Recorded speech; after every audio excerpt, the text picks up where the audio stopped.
this life, you will have trouble. You can't avoid it, you can't get around it, but you can live through it. Hello, my name is Pastor Kenneth King of the Mount Carmel Baptist Church. I'm a native of Dallas, Texas.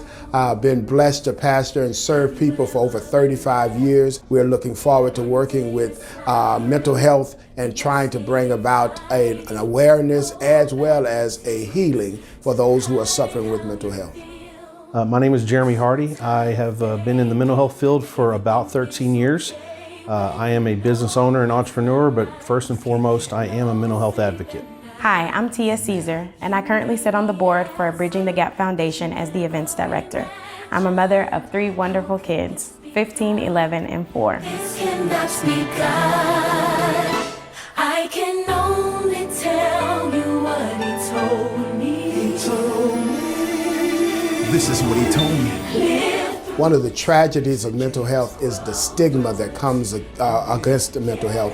The tragedy, and I believe there are so many, especially in the African American community, where we downplay depression, we downplay some of the anxieties that come with mental health.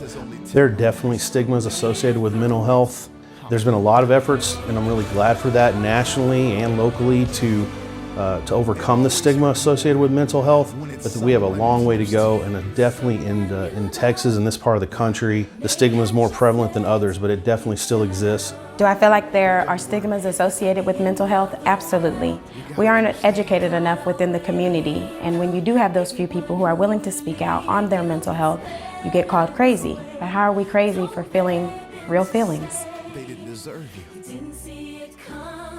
My experience with Bridging the Gap Foundation, well, I feel very fortunate, blessed, honored to have known Patrick LeBlanc, one of the founders of Bridging the Gap, and to kind of see his passion and his vision start just as that, and seeing the needs in his own community, in these underserved parts of our communities that truly desire and really need this service. My experience with Bridging the Gap this far has been amazing. I actually sit on the board for the foundation, and being able to watch someone bring their passion for mental health to life has been amazing.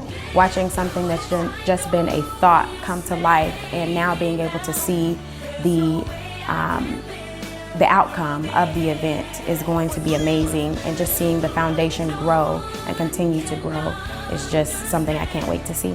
Through Bridging the Gap Foundation, some of the great work that they're doing is helping with children who have to live with parents who are suffering with mental health. We at Mount Carmel have partnered with Bridging the Gap, whereby we are every second Saturday of the month, we have our men's ministry along with other churches that are making mental health an awareness in the congregation.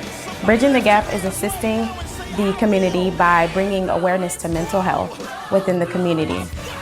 We are letting people know that it is okay not to be okay, that we do deal with real life traumas, and that too is okay. We are teaming up with therapists within the community in order to bring awareness and assist those people who are underprivileged with getting the help that they need, along with providing the necessary resources in order to see it through. As far as what Bridging the Gap Foundation does to address the mental health challenges in these communities, practically speaking, there's a lot of education, there's a lot of awareness, and there's lots of things that are talked about, written, but then there's the on the ground, like right now, what is the need? And Bridging the Gap, the name says it all. There's this gap between what the need is, what people are, that 1 in 4 adults, 1 in 5 adolescents suffer from a diagnosable mental illness. That is real, that happens. People aren't able to get access to those resources due to their financial situation, their cultural situation, the color of their skin. That's a reality. Then on this side you have the resources, you have all of those things that they need, and this gap does exist. It's a huge divide, and we all talk about it. We know it exists. We want to do something, but Patrick and the great folks at Bridging the Gap, they were bold enough to actually create an organization and jump right in the middle to do exactly that, to bring access to affordable care, raise funds, like literally the money that is raised at this gala and other things that they do go right to providing care and bringing access to people that need help, and those that are willing to provide that help, be financially collaborative. And so bridging that gap, I mean, that's truly what they're doing, and they're just scratching the surface. And I can't wait to see what they do next. And I will just say this too, I personally got to be involved in one day of showing appreciation and thanks to mental health providers in the southern DFW area, and I'll never forget that day.